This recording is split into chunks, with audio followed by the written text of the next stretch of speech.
আজকের ভিডিওতে আমরা বিশ্লেষণ করব হুমায়ূন আহমেদের লেখা ১৯৭১ উপন্যাসের একটি গুরুত্বপূর্ণ চরিত্র মেজর নিয়ে। ভিডিও শুরু করার আগে বলে রাখি, যদি এখনও আমাদের চ্যানেলটি সাবস্ক্রাইব না করে থাকেন তাহলে অবশ্যই সাবস্ক্রাইব করুন। তো শুরু করা যাক।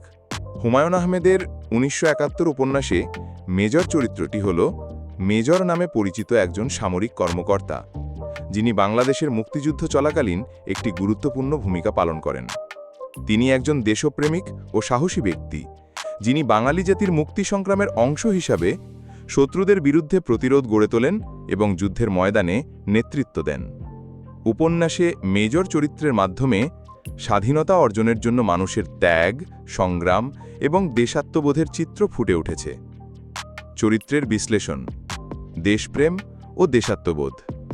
মেজর চরিত্রটি একজন নিবেদিতপ্রাণ দেশপ্রেমিক হিসাবে উপস্থাপিত, যিনি নিজের জীবন বাজি রেখে দেশের জন্য যুদ্ধ করেন।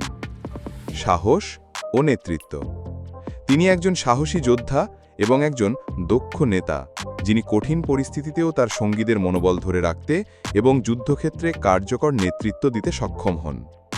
সংগ্রাম ও প্রতিকূলতা: উপন্যাসটিতে মেজর চরিত্রের মধ্যে দিয়ে মুক্তিযুদ্ধের ভয়াবহতা, প্রতিকূল পরিবেশ এবং সাধারণ মানুষের বীরত্বপূর্ণ সংগ্রাম তুলে ধরা হয়েছে।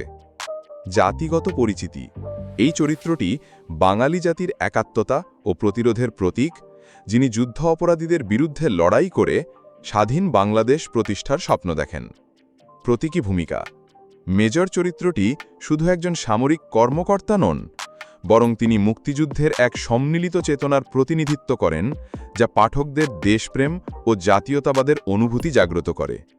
উপন্যাসে এর গুরুত্ব: ১৯৭১ উপন্যাসে মেজর চরিত্রটি অত্যন্ত গুরুত্বপূর্ণ, কারণ এর মাধ্যমে হুমায়ূন আহমেদ মুক্তিযুদ্ধের ঐতিহাসিক প্রেক্ষাপট, বীরত্বপূর্ণ আত্মত্যাগ এবং জাতীয় জাগরণের এক বাস্তব চিত্র এঁকেছেন।